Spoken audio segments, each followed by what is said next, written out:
Ini adalah suatu bentuk proses mengakui, menerima, mengintegrasi dan memproseskan pengalaman hidup yang tidak menyenangkan yang melibatkan diri kita secara penuh. Kemudian yang paling parah biasanya akan tercetus burnout ya. Tercetus burnout lama terus-terusan, jika terus-terusan tidak teratasi ya akan timbul gejala psikis yang lainnya.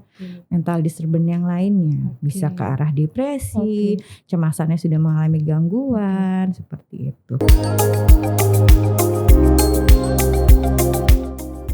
Selamat pagi Tribuners, kembali lagi dengan saya Ignatia, jurnalis Tribun Jatim Network. Kembali lagi kita di Ngopi alias Ngobrol Pagi, podcast ngopi bareng dengan Rumah Sakit Premier Surabaya. Nah, Ngopi Pagi ini alias Ngobrol Paginya kita kembali membahas soal concern tentang kesehatan. Nah, ini agak menyenangkan nih pembahasan hari ini karena saya akan ditemani oleh Dr. Melati Wahyurini SPKJ atau spesialis kedokteran jiwa. Nah, kalau misalnya ngomongin spesialis kedokteran jiwa, bukan berarti kita sakit jiwa ya. Tapi kita akan membahas soal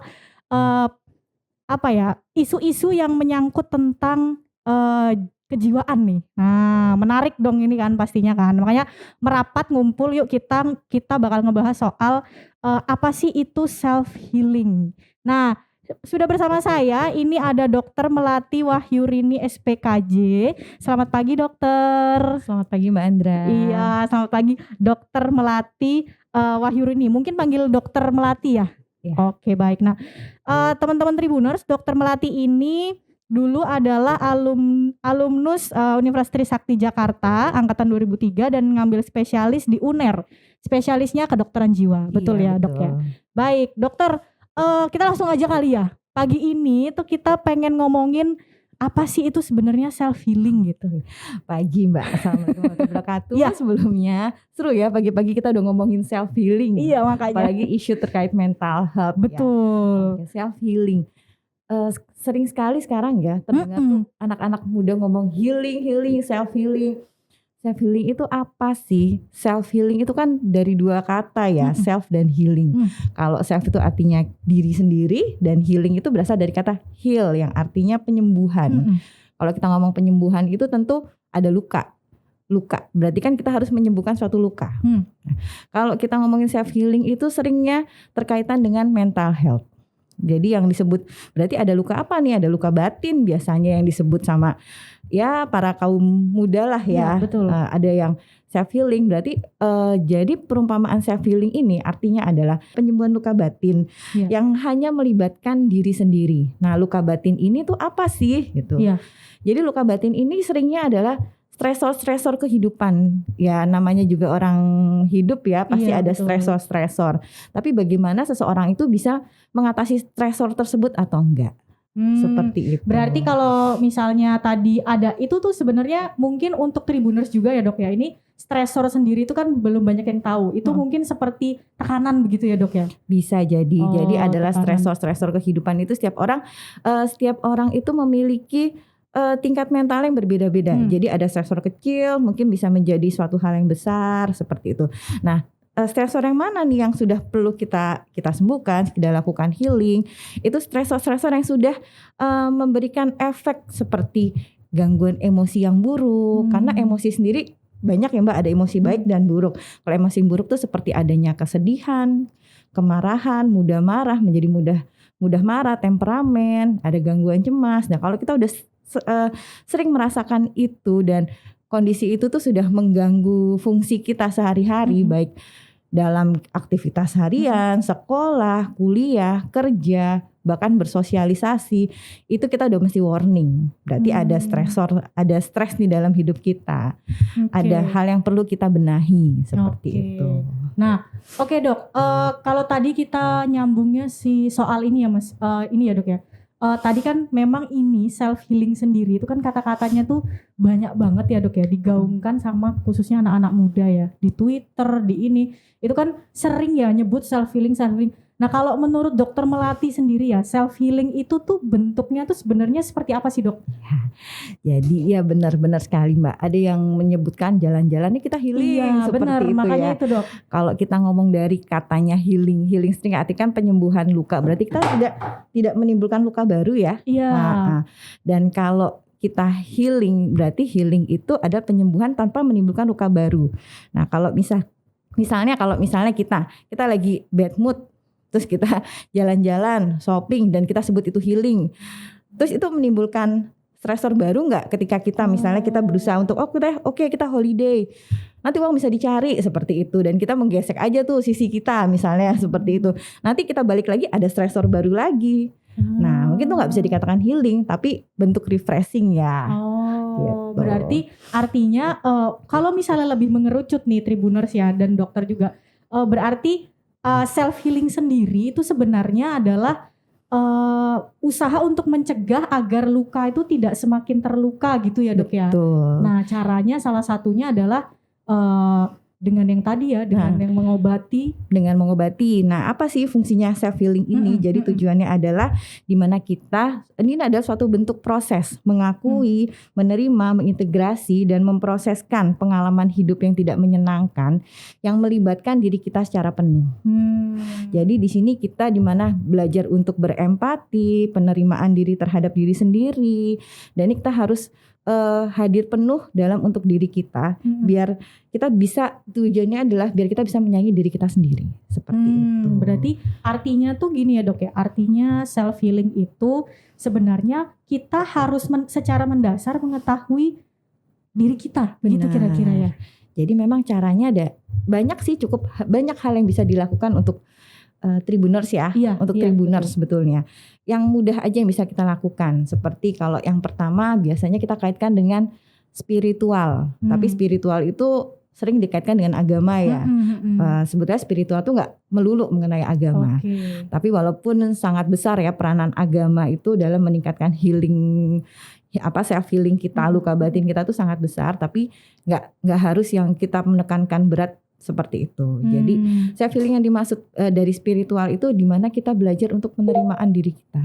Jadi kita meyakinkan bahwa kita ini mempunyai value juga. Kita ini sangat berarti gitu. Tapi memang kadang susah ya untuk kita mengakui, oh saya ini worth it kok, saya ini berharga, saya ini memiliki value yang tinggi, itu agak susah. Salah satunya mungkin yang mudah untuk teman-teman lakukan adalah banyak melakukan kegiatan-kegiatan seperti sosial, seperti volunteer gitu. Seperti bakti sosial, kayak bencana alam atau bakti sosial yang lain. Di sini teman-teman bisa menjadi pembandingan. Jadi merasa terpacu, meningkatkan ini teman-teman sendiri, kepercayaan diri teman-teman sendiri seperti itu. Jadi di sini kalau spiritual yang dimaksud itu adalah juga teman-teman juga yakin bahwa dengan membantu ini teman-teman merasa bahwa ternyata masih ada loh yang masih membutuhkan saya gitu. Berarti bahasa saya ini juga berfungsi untuk orang lain. Saya ini juga untuk berharga untuk orang lain. Dan saya mempunyai nilai tersendiri untuk saya. Seperti itu. Apakah di dalam spiritual tadi ya, Dok ya, itu termasuk juga soal metode meditasi begitu ya? Benar, itu juga termasuk. Itu salah satunya adalah memang dalam spiritual itu juga banyak. Ada yang seperti tadi yang Mbak saya sebutkan untuk banyak mengikuti kegiatan-kegiatan seperti itu. Kegiatan-kegiatan volunteer yang berbasis bakti sosial ya. Terus yang kedua bisa dengan meditasi, doa dan meditasi biasanya untuk yang religi ya. Kalau meditasi, kalau untuk Muslim ya pasti dengan zikir. Tapi kalau untuk yang lain bisa dengan meditasi, seperti itu. Dengan berbagai cara. Untuk spiritual. Lalu yang kedua yang perlu ini adalah nutrisi, memperbaiki pola makan. Nah ini kaitannya sangat kuat ya antara pola makan, nutrisi dengan pikiran yang sehat. Seperti itu. Karena dengan makanan-makanan yang seperti kacang-kacangan, buah, sayur, di sini akan tetap menjaga sel neurotransmitter kita sehingga ini akan membuat otak bekerja lebih optimal. Seperti itu. Berarti artinya nutrisi makanan tuh juga sangat penting ya, Dok ya. Sangat penting. Ketika misalnya kita kemudian moodnya jelek begitu ya, katakanlah dalam sehari-hari gitu ya dok, yang moodnya jelek gitu, bisa berarti ya dengan cara makan makanan tertentu yang itu bisa menambah mood gitu. Betul. Seperti buah-buahan ya, terutama Oke. ya. Sayuran, cangkang-cangan, ikan seperti Ya, omega itu juga baik. Baik. Oke, lalu juga bisa misalnya self healing yang lain apa sih? Relaksasi, macam-macam ya relaksasi. Salah satunya mungkin dengan relaksasi nafas dalam. Ada juga relaksasi misalnya mencari suatu kegiatan yang lebih menyenangkan. Tapi benar nggak dok kalau self healing itu harus harus memahami, kita harus memahami kita tuh sukanya apa gitu. Kemudian kita bisa mengobatinya dengan cara melakukan hal-hal yang kita suka. Itu benar nggak sih dok sebenarnya? Betul, karena terkaitan dengan hobi. Oke, berarti hobi sendiri itu sangat penting. Bisa untuk menjadi self healing ya dok ya? Bisa. Lalu jangan lupa juga olahraga, pentingnya olahraga, di mana jika kita banyak gerak, itu BDNF itu adalah salah satu neutropin yang bisa akan membantu melindungi otak kita dari stres. Yang terakhir juga bisa kita memperbaiki pola tidur, Mbak. Oke. Karena banyaknya mungkin ya sekarang ini lebih banyak yang tidurnya kurang ya. Betul, ternyata kita telusuri, oh ya ternyata memang tidur kita kurang, kualitas tidur kita kurang, seperti itu. Oke, berarti jadi sangat berpengaruh ya dok ya. Sangat mempengaruhi. Nah, kalau dari dokter Melati sendiri nih, kalau kita ngomongin ini dok, ini kan sebenarnya self healing tuh penting ya dok ya. Tapi ketika misalnya self healing ini itu terabaikan ya oleh kita gitu, apa sih parahnya gitu dok? Apa kemungkinan yang paling parah bisa terjadi di diri kita begitu? Kemungkinan yang paling parah biasanya akan tercetus burnout ya. Burnout lama terus-terusan, jika terus-terusan tidak teratasi ya kan timbul gejala psikis yang lainnya. Mental disturbance yang lainnya, bisa ke arah depresi, cemasannya sudah mengalami gangguan, seperti itu. Nah, kalau memang kita sudah tidak bisa mengatasi, kita udah coba nih semuanya nih, kok saya masih ini ya, masih tidak nyaman dengan diri saya masih mengalami emosi yang tidak menyenangkan, ya di situ berarti perlu adanya bantuan tenaga profesional. Seperti itu bicara tenaga profesional ya dokter ya. Dokter itu adalah tenaga profesional, tapi banyak teman-teman di luaran sana ya dok ya, sebenarnya itu masih ambigu dengan apa sih psikiater, bedanya apa sih sama psikolog. Nah itu mungkin ada insight baru mungkin ya dari dokter Melati, apa perbedaannya dan seperti apa kita harus kemana nih kalau misalnya gejalanya tuh seperti ini begitu. Oke, baik. Silakan sebetulnya dokter. Psikiater sama psikolog saling kerjasama sih Mbak ya. Memang basicnya kalau dasarnya psikiater, kita dasarnya adalah dokter, seperti itu. Tapi biasanya teman-teman nggak apa-apa kalau misalnya teman-teman merasa lebih nyaman dulu ke psikolog, it's okay. Biasanya karena berkaitan, kalau psikiater ini selalu menangani pasien gila gitu kan. Betul. Karena gila-gila yang dilihat tuh mungkin teman-teman dengan orang-orang yang berhalusinasinya kuat, seperti itu, ngomong-ngomong sendiri. Padahal masalah kesehatan jiwa tuh nggak hanya melulu seperti itu. Adanya gangguan tidur, adanya stres, cemas, itu juga termasuk masalah dalam kejiwaan. Tapi ya tergantung lagi kembali ke teman-teman. Kalau memang teman-teman biasanya sudah ingin coba dulu bukan ingin coba, maksudnya dalam arti teman-teman, saya mau ke psikolog aja, tidak apa-apa.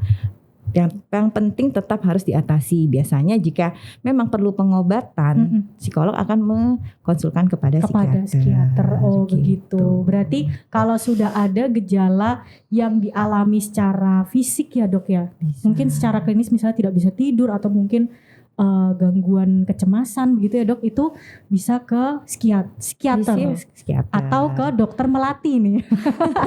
Ini mungkin sobat Tribuners ya dok ya, di rumah ini yang lagi nonton langsung penasaran sebenarnya dok, dan ada mungkin beberapa teman-teman yang penasaran juga mungkin ya, bagaimana sih kalau misalnya mau konsultasi langsung sih ke dokter Melati gitu. Nah ini jangan khawatir teman-teman, dokter Melati ini akan praktek, sudah praktek di Rumah Sakit Premier Surabaya. Nah untuk jadwalnya Dokter Melati ini nanti mohon nanti dikoreksi ya Dok kalau salah ya. Dokter Melati itu nanti jadwalnya itu ada di hari Senin dan Jumat teman-teman, dan itu pukulnya adalah pukul 15. Jadi jam 3 sampai selesai. Ini harinya yaitu Senin dan Jumat. Betul Dok? Betul. Nah itu. Jadi buat teman-teman yang mungkin nanti pengen aku gara-gara podcast ini tuh jadi pengen ketemu Dokter Melati gitu. Langsung bisa nih nanti ketemu dengan Dokter Melati di RS Premier Surabaya. Oke. Nah oke. Itu Dok tadi. Berarti artinya kita penting banget ya namanya self healing, dan ya kalau misalnya gejalanya sudah sangat klinis memang harus dikonsultasikan sesegera mungkin ke psikiater. Gitu ya Dok ya. Ya. Dan jangan lupa ya Mbak Andra, healing itu berarti kan kita tidak menimbulkan luka baru ya. Nah itu. Iya. Karena teman-teman healing tapi sampai ini ternyata ya penghasilan saya habis buat healing. Itu jadi suatu masalah baru lagi dan gak sembuh gitu. Mungkin itu saya bentuk refreshing. Karena refreshing juga sangat penting biar kita lebih fresh lagi menghadapi kehidupan kita, biar kita fresh lagi seperti itu. Ya refreshing ya kita anggaplah jeda itu ya. Jeda ya Dok ya. Makanya di dalam bekerja juga paling tidak tuh seminggu sekali ada libur ya Dok ya. Ya itu jangan sangat sampai perlu. tidak ada libur gitu. Gitu ya. Iya. Nah Dok, ini ada saya agak penasaran dengan satu pertanyaan ini dari saya sendiri sebenarnya Dok. Jadi soal misalkan kita itu mengalami, kita tuh kadang kan tahu ya kita tuh kepengennya apa gitu, dan kita yang tahu ketika kapan kita tuh merasa burnout gitu ya. Nah ketika itu tuh sebenarnya terjadi di orang lain gitu Dok ya. Misalkan saya punya temen, ini kayaknya temen saya nih kayak gejala-gejalanya burnout deh gitu kan. Itu ada nggak sih Dok secara medis atau mungkin Dokter Melati yang biasa menangani pasien gitu ya, gejala yang paling tampak gitu Dok dari seseorang tuh yang gelisah secara ini tuh bisa dilihat gitu loh Dok. Ini kayaknya orang ini butuh nih gitu. Oke, memang bisa terlihat ya dari temennya juga. Tapi yang paling paham sebetulnya dirinya sendiri juga ya Mbak ya. Dimana dia burnout itu kan sudah adanya kelelahan. Kelelahan baik kelelahan fisik, kelelahan psikis seperti itu. Dan dia sudah tidak bisa berkonsentrasi dengan baik, merasa lelah terus-terusan. Jadi dimana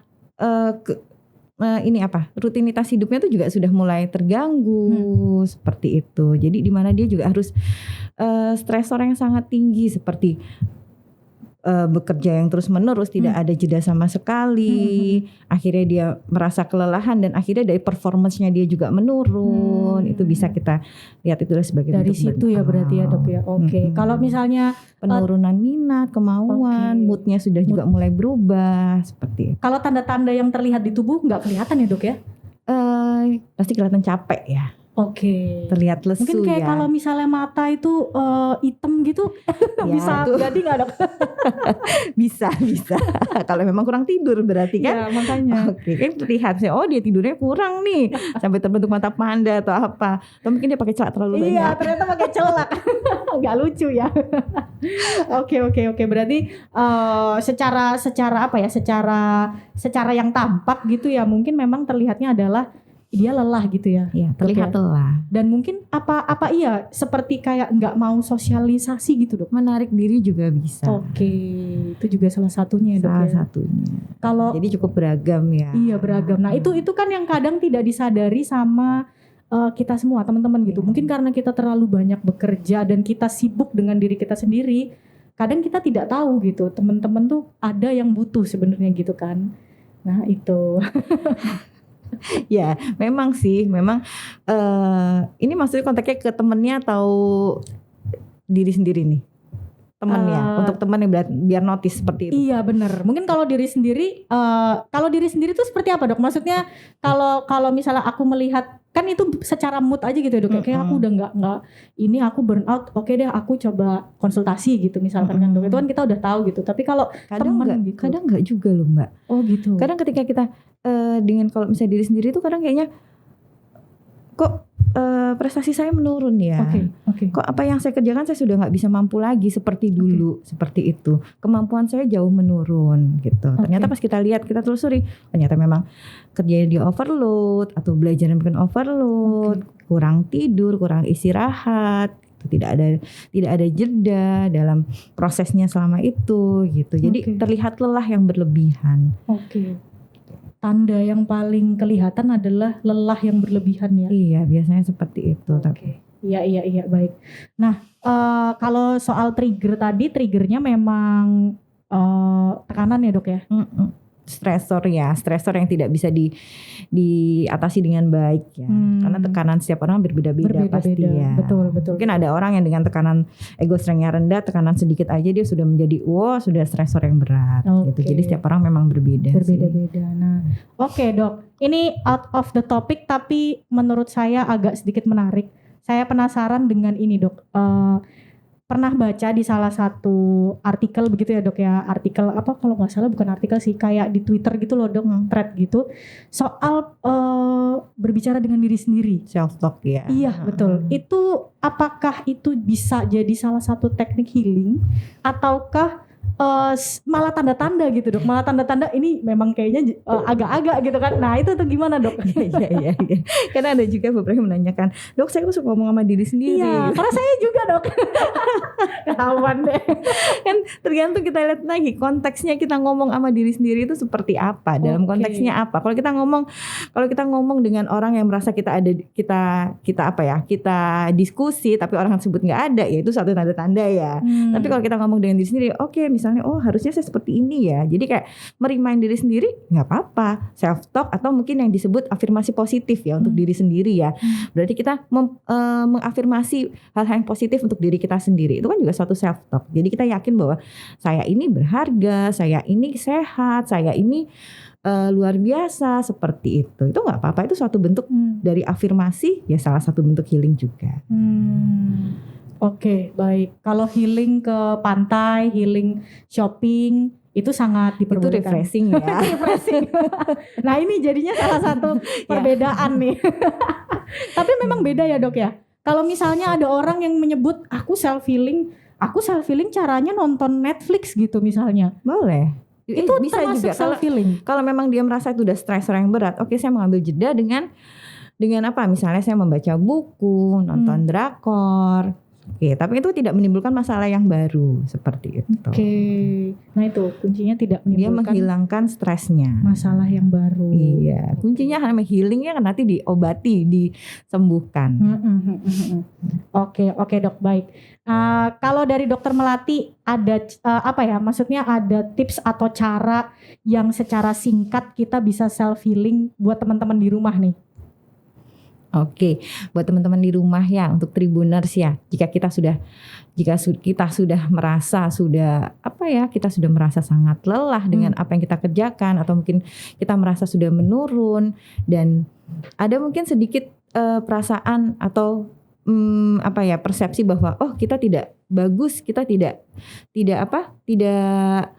mampu, bahwa kita langsung merasa pesimis. Belum tentu loh. Ya, dicoba ditelusuri dulu. Siapa tahu itu adalah bentuk burnout kalian. Seperti itu. Dan setelah itu baiknya ambil jeda sejenak. Jadi tidak dipaksakan. Karena dengan dipaksakan tetap tidak mendapatkan hasil yang baik. Malah hasilnya stresornya akan menurun. Stresornya meningkat dan hasilnya juga akan menurun. Dan itu bisa berbahaya ke gangguan kejiwaan lain ya? Bisa akan berdampak ke gangguan psikis yang lain. Boleh bagi gak dok? Itu kira-kira gangguan psikisnya tuh paling mendekati apa deh dok? Depresi kah? Benar, kalau terus-terusan bisa jadi depresi. Seperti itu. Kalau terus-terusan jadi depresi atau gangguan ansietas gitu. Atau kadang juga bisa jadi panic attack. Jadi macam-macam ya, karena khawatiran yang berlebihan juga. Kalau sekarang ngomongnya overthinking ya. Iya betul. Ngomongnya overthinking. Terus ada lagi dok beberapa bahasa-bahasa yang seperti, tapi memang untuk mental health sendiri itu sekarang memang lagi di up gitu dok. Iya lagi di up, dan jangan lupa untuk jangan self diagnose loh ya. Nah itu sekarang yang jadi tren nih, kadang ada beberapa teman-teman yang merasa kalau udah self diagnose dan merasa memiliki gangguan mental, jadi kayak seperti pride-nya. Iya betul dok. Jangan tetap perlu kita kita perbaiki ya. Jadi kalau memang sudah ada masalah, Jika sudah ada merasa stres yang berlebihan untuk teman-teman alami, sudah merasa ada yang gak beres nih dengan pikiran saya, yang sudah mengganggu fungsi kehidupan saya sudah mulai menarik diri, gak mau bersosialisasi, pekerjaan juga menurun. Yuk segera ini aja deh, jika teman-teman sudah mencoba beberapa healing seperti kayak tadi meditasi, relaksasi, afirmasi positif, terus apalagi tadi ya Mbak ya, olahraga, memperbaiki pola tidur, makan yang baik. Ya, betul. Jika masih belum tidak membaik ya, yuk jangan ragu, jangan takut untuk ke profesional mental health, bisa ke psikolog, bisa ke psikiater, seperti itu. Betul, mungkin karena stigma dokter itu loh, dokter kejiwaan itu seperti apa ya dok? Seperti kayak menakutkan gitu ya bagi beberapa orang nih, kayak nanti dikirain aku tuh gimana-gimana, tapi sebenarnya itu penting sekali gitu, apalagi untuk teman-teman yang nggak punya solusi, gimana sih aku nyelesain kejiwaan aku gitu ya dok. Tapi alhamdulillah ya Mbak ya, sekarang ini udah banyak anak muda kok yang udah aware. Sudah nggak malu lagi untuk ke psikiater karena mereka sudah paham gitu. Mungkin ya yang zaman dulu mungkin ya yang masih konteksnya dengan yang masih stigmanya masih negatif tuh ya mungkin ya yang orang-orang zaman dulu lah seperti itu. Tapi anak-anak muda sekarang udah oke kok. Apalagi mereka sudah cepet kalau mereka sudah merasa oke, saya udah nggak beres nih, mereka langsung seperti itu. Apalagi ditambah yang tadi itu dok ya fenomena self diagnose tadi itu dok. Meskipun itu memang sebenarnya buruk gitu ya dok, tapi di situ kita ya positifnya jadi semakin aware gitu ya dok ya dengan mental issue gitu kan. Ya betul sekali, apalagi kalau misalnya sudah ada gangguan, misalnya ada gangguan mood sedikit aja, mereka langsung, dok saya bipolar nih. Wah. Nah itu tuh. Oke. Yang paling bisa didiagnosa dari seseorang tuh berarti diri sendiri dulu ya dok ya. Dari diri sendiri maksudnya. Diri sendiri dulu.